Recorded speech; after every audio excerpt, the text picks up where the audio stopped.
Rasterization Gameplays, I'm Fabio Pisco and welcome to my channel. And I'm kind of tired today because I only slept 4 hours, and if I manage to look like only a semi-undead, it is already a big achievement. And for today's video we have the first full NVIDIA GPU comparison in this channel, this time the 3070 versus the 4070 versus the 4070 Ti. And as usual before the benchmarks, let's talk a bit about the pricing. In USA, the RTX 3070 is costing $399, roughly around that, the 4070 $599, and the 4070 Ti $799, so basically $800. As for the prices in Europe, most likely seen in Mindfactory Dutchland, the 3070 costs 529 euros, the 4070 costs 599 euros, the same as in dollars, not converting but the same number as on USA, and the 4070 Ti costs 829 euros, roughly around that. One thing that we need to point out is that almost nobody, I would risk to say nobody, will ever buy the 3070 new by today.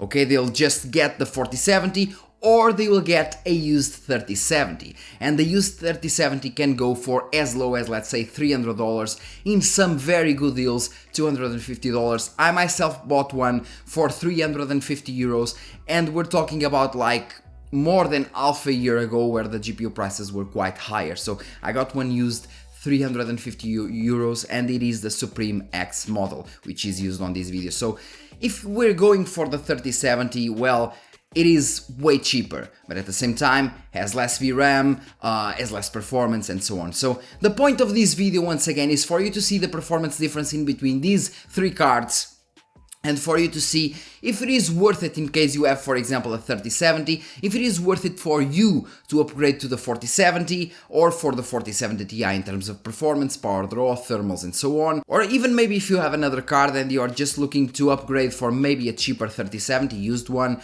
or a new one like the 4070 and 4070 Ti. Basically that's it for you to see the differences in terms of performance, power draw and so on. And well, let's go to the benchmarks. But before... Today's sponsor is Maximum Settings, a cloud-based gaming service where you won't need to spend thousands of dollars to upgrade your PC or a personal nuclear plant to boot up your system. Just do it! And for as low as 9.95 Canadian dollars a month, you can play the most recent games on your computer even if your hardware isn't prepared. And if you don't play that much, well, you can just use the hourly system for as little as 0.35 Canadian dollars. Sign up today for your full Linux gaming PC with no resource sharing and start enjoying high-level gaming on any PC.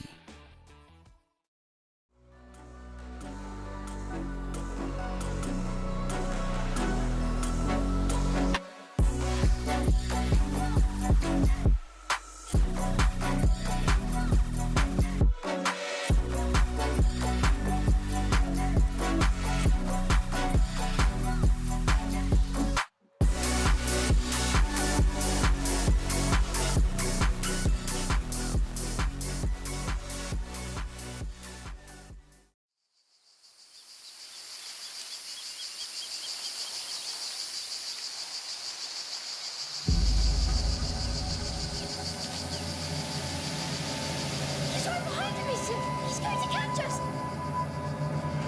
Keep running!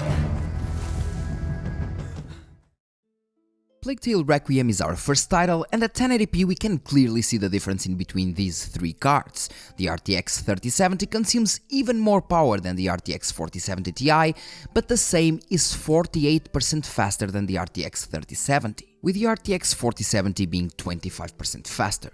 At 1440p, the RTX 4070 Ti advantage over the RTX 3070 grows to 52%, with the RTX 3070 still delivering very decent results but much slower than the other two cards, while once again consuming more power. At 4K, the advantage of the RTX 4070 over the RTX 3070 gets shortened as they have close to the same physical units, but the 4070 has lower bit buzz, but still delivering better performance with lower power consumption.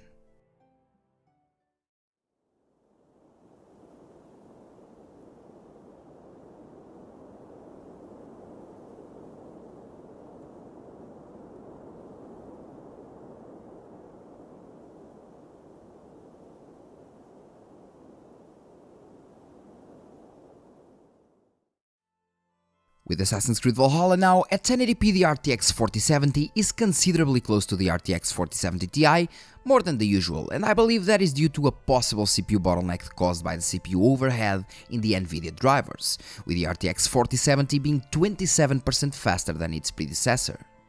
At 1440p things don't change much, meaning that it wasn't CPU related as I thought, with the RTX 3070 still delivering 100 average FPS, and at 4K, well, the RTX 4070 Ti finally opened some advantage over the RTX 4070, now being 25% faster, actually making a difference going from the low 70s to 90 average FPS.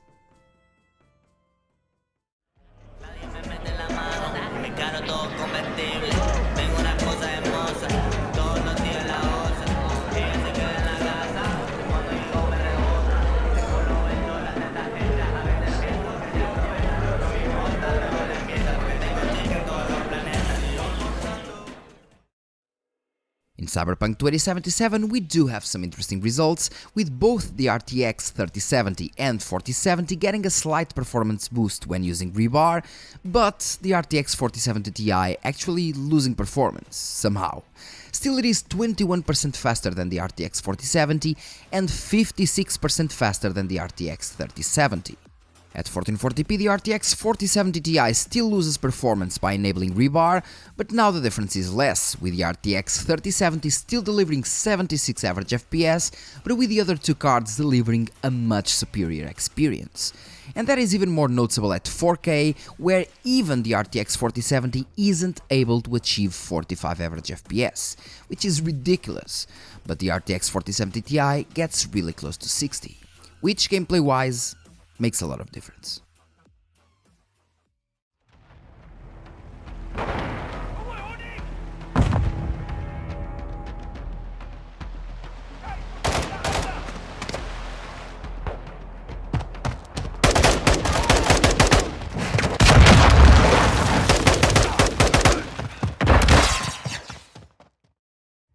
On Call of Duty Modern Warfare 2, the results were retested for all cards, as the benchmark results for the new seasons are a little bit lower, so I retested all the cards in order to keep the results updated. At 1080p we have a major performance difference for competitive players, where the RTX 3070 reaches a bit over 100 average FPS, but the other two cards deliver over 144 FPS, which is a delight for high refresh rate players.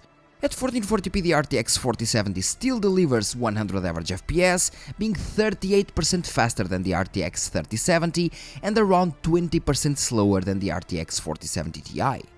And at 4K, well, things don't change that much, with the newer cards being the only ones being able to achieve over 60 average FPS at extreme settings.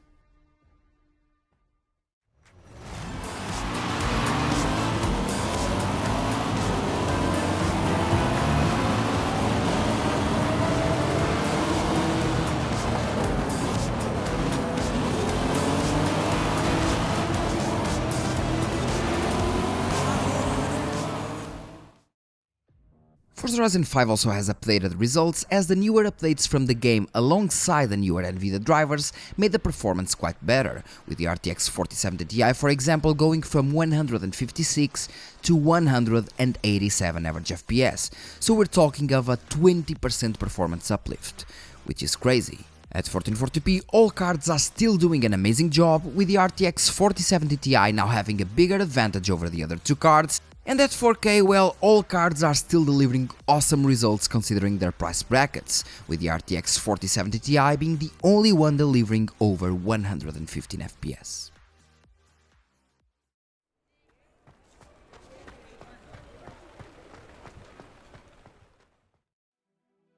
Hogwarts Legacy is one of the most sold titles in the last year, so it had to be included. At 1080p, all the GPUs perform very close to each other, and I suppose it is because they're somehow bottlenecked by the CPU overhead in this title, and of course the NVIDIA drivers. And we can see that's exactly the case, because as soon as we move to 1440p, the RTX 4070 Ti is faster than the RTX 4070, in this case by 17%. Still, the performance difference in between the RTX 3070 and the 4070 is just too small, and gets even worse at 4K, where the RTX 4070 is delivering virtually the same performance as its predecessor. That's because our Hogwarts Legacy loves raw power and bandwidth, and that's why it usually performs better on AMD cards. Interesting results. Approach Cessna Alpha Sierra X-Ray Golf Sierra is type Cessna 152.4 miles south. And for the flying aficionados, we have the Microsoft Flight Simulator 2020. At 1080p we have both the RTX 4000 cards delivering about the same results, and that's because both are running into a CPU bottleneck at this resolution, something that basically disappears as soon as we move to 1440p, where the RTX 4070 Ti is 24% faster than the RTX 4070 and 60% faster than the RTX 3070. All cards are delivering very good results here, but the RTX 4070 Ti in here is a good upgrade for the 3070 users, something that gets even more relevant as we go to 4K, since the 4070 Ti is now 65% faster than the RTX 3070 while consuming less power, which is just outstanding.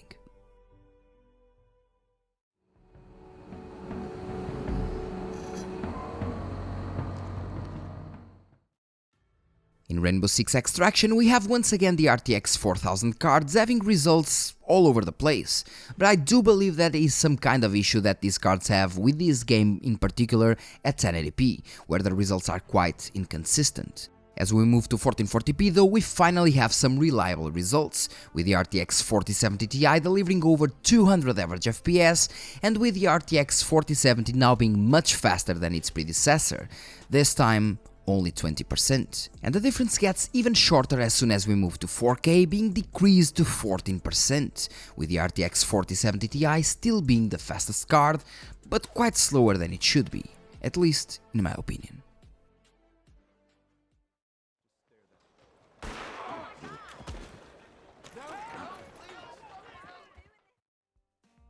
Our second Vulcan title is Red Dead Redemption 2, and I'll ask you to ignore the minimum FPS results as they are not much reliable, at least with Nvidia GPUs.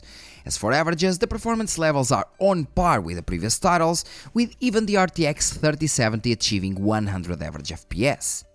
At 1440p the RTX 3070 doesn't take a major hit at all, still delivering 84 average FPS, and the same applies to the other two cards since it is only at 4K that the differences can really be felt to a higher degree at least, but once again, even the older RTX 3070 can deliver almost 60 average FPS here, and the RTX 4070 Ti is once again the only one playing comfortably at over 80.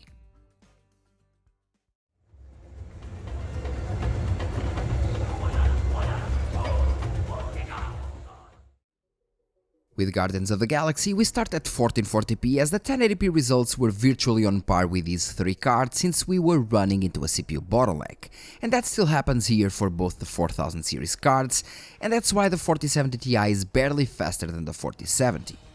At 4K the CPU bottleneck goes entirely away and we finally get the normal results, although the RTX 4070 is not much faster than the 3070 once again, sadly, with the 4070 Ti being the only card able to push 120 FPS.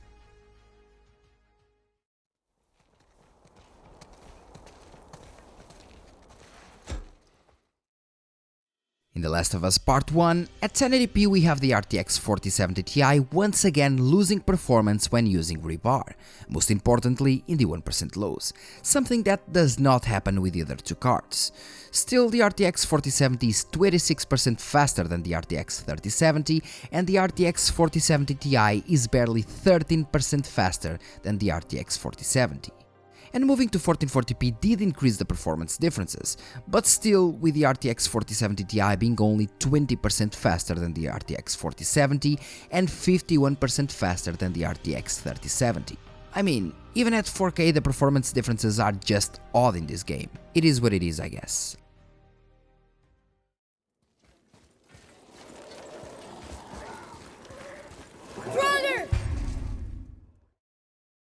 Our last rasterization benchmark is with God of War. Well, you can notice right away that the RTX 4070 is once again not much faster than its predecessor, with the RTX 4070 Ti being considerably faster than the RTX 4070 now, but with just a bit higher 1% lows. At 1440p, things don't really change that much actually, with around 20 average FPS in between each performance tier or in between each card. And at 1440p ultra-wide, it is once again only 20% faster than the RTX 3070, being the major advantage the reduced power draw. And all the previous results led us to the 12 games average, where you can see the RTX 3070's performance as a base and the RTX 4070 being only 22.6% faster at 1080p, 28.8% faster at 1440p and 21.9% faster at 4K. While for example the RTX 3070 was on average 45% faster than the RTX 2070, and that's what we see with the RTX 4070 Ti, meaning that maybe the 4070 Ti should be called 4070 and the 4070 Ti, the real one, should be a cut down version of the 4080. Just my 2 cents. But lost hope. We're not from here either. Stellantis locked us up here a year ago. Now starting with the ray tracing benchmarks, we have Metro Exodus Enhanced Edition. If there's a thing that you can immediately see is that huge performance difference in the 1% lows at 1080p, where the 4070 Ti in the 1% lows delivers around double the performance of the RTX 4070, being from 25 to 30% faster on average depending on the resolution. The RTX 3070 still does fairly well in this game as well at 1080p and 1440p, which is actually quite impressive. And on Cyberpunk 2077 at 1080p, the RTX 3070 delivers over 50 average FPS when using ray tracing, while the RTX 4070 delivers 68 average FPS, being 28% faster, with the RTX 4070 Ti bringing a 65% uplift over the RTX 3070. At 1440p, the RTX 3070 tanks down to 30 average FPS, but is able to achieve around 60 average FPS once we use DLSS, with not even the 4070 Ti being able to deliver 60 average FPS without DLSS, but when using it, getting up to 119 FPS. On Resident Evil 4, when using ray tracing, I actually had to reduce the texture quality on the RTX 3070 from high 8GB to high 1GB, because if I didn't, the game would simply crash due to the lack of VRAM, I suppose. At 1080p, all cards perform exceptionally well in this title, with even the RTX 3070 delivering over 100 FPS even with ray tracing enabled. At 1440p though, the FPS numbers get lower, but with the RTX 3070 still presenting decent results, while the RTX 4070 Ti is pushing 130 average FPS with ray tracing on, which is impressive. And at 1440p ultra-wide, well, things don't change much. Any of these cards would play this game decently well, but for high refresh rate users, the 4070 is the minimum bracket you should pick. Now, the final ray tracing benchmark is more CPU driven, and that's why you see the 4000 series getting the same FPS, with the 3070 strangely somehow delivering more, and the ray tracing results being virtually the same in terms of averages. Moving to 1440p doesn't change that much on the 4000 series that are still quite CPU bottlenecked, with the 3070 being the only card not suffering from that.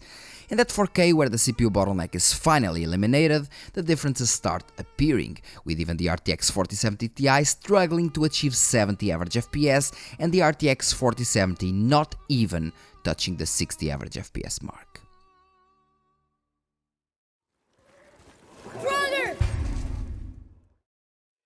All results are more or less within the same, with the RTX 4070 delivering a 16% performance uplift using DLSS versus the 14% uplift with the 3070. But at 1440p ultra-wide, the 4070 Ti is actually the one delivering the lowest performance uplift, in this case 19%, while we have 25% with the RTX 4070 and 23% with the RTX 3070. Interesting results. To finish the benchmarks, we have Spider-Man Remastered at 4K. Firstly, let's look at the XeSS results. The RTX 3070 and XeSS don't mix that well, with it delivering a slightly higher performance than native, but much slower than it should be, while even FSR delivers 82 FPS and the DLSS delivers 92. With the RTX 4070, XeSS performs quite better than native, but nothing really astonishing, still being over 10 FPS slower than both FSR and the DLSS. And the same applies to the 4070 Ti, with the only difference being the CPU bottleneck with both DLSS and FSR, hence delivering virtually the same FPS. Natively, the RTX 4070 Ti is 70% faster, 73% faster in this case, than the RTX 3070 here, but with the DLSS the difference gets shortened once again due to the CPU limitations. And all said and done, let's move to the conclusion. And well guys, as you saw, the 3070, even the old 3070 with only 8GB of VRAM, because I don't really know what the fuck is wrong with these people online with the 8GB is DOA, blah blah blah. No, 8GB is not DOA, 8GB is not dead, and even the older cards with 8GB are not dead by any means. Even the 3070, as you saw, can play these 12 games, even games like Hogwarts Legacy, The Last of Us and so on. You can play these games with no issues with only 8GB, even at 4K, okay? There won't be any stutters, there won't be any issues, and there are only a few stack of games, only a few, that when using the super high textures plus ray tracing will give you problems like, it's not even stutters, the game will just quit, like the Resident Evil 4 remake. When using ray tracing plus the ultra textures, okay, and only in that specific scenario. As soon as you decrease the textures while using ray tracing, it will perform fine. As soon as you decrease the ray tracing quality or you just disable ray tracing at all and use the ultra textures, no issues at all. And people may say, well, but the 3070 in the future, well, I will want to use ray tracing and possibly super high textures or ultra textures. Well, but in the future games, ray tracing will most likely be heavier, and the 3070 won't support ray tracing properly. So anyway, you won't be using ray tracing, I believe, but still, for a cheap card, for let's say a cheap 3070, let's say $250, $300 max, even 8GB is more than enough, because you'll be playing at mostly 1440p or maybe 4K light gaming, and in those scenarios you'll be completely fine even when using ray tracing. But of course the 4070 is an excellent card. And I mean, it's a very, very good card. People once again say that the 4070 is DOA and so on. No, the 4070 has been selling quite well. The only issue that I have with the 4070 has nothing to do with the card, has to do with the pricing. It should be something like maybe $499 at max, and they just went $100 higher and people are still buying because, I mean, it's a good card. Like I told you, it has almost the same physical units. Overall, it has less physical units because it has less ROPs, I believe, than the 3070, while consuming around 70 watts less when overclocked. So from 270, more or less, on the 3070 overclocked to 200 watts overclocked on the 4070, lower temperatures, better performance, better ray tracing performance. It also has the DLSS 3 frame generation, something that won't be available for the previous generation cards like the 3070. So you have pros and cons. It is more expensive, but at the same time you have the DLSS 3 with the frame generation, you have lower power draw, you have lower temperatures. If that's, or at least if those things matter to you, then the $200 may be what you want to spend more over the 3070 new, or maybe if you just want to go to a cheap version, go to the 3070 used. If you want to go to AMD options, you also have, for example, the 6800 non-XT, which is an excellent price performance card that you can see, for example, on this video. You can go, for example, for the 6950 XT that you can see on this video as well, passing right now on the screen. That is faster than the 4070 in rasterization, in some scenarios even faster in terms of ray tracing, like Resident Evil 4 remake. It consumes way more power, definitely, but at the same time it has much more raw power, and I believe that FSR 3 will be also available for the 6000 series card, so they cost the same as the 4070, but faster overall in rasterization. So yeah, that's it for the AMD side. And well, that's all for this video, guys. Thanks a lot for watching. Don't forget to like, subscribe and share this video. Don't forget, leave your comment in the comment section. Let me know which card would you get and why, because I really want to know, and I believe that the community wants to know as well. And see you in the next one, which will be the overclocking guide of the RTX 4070 from MSI. See you soon.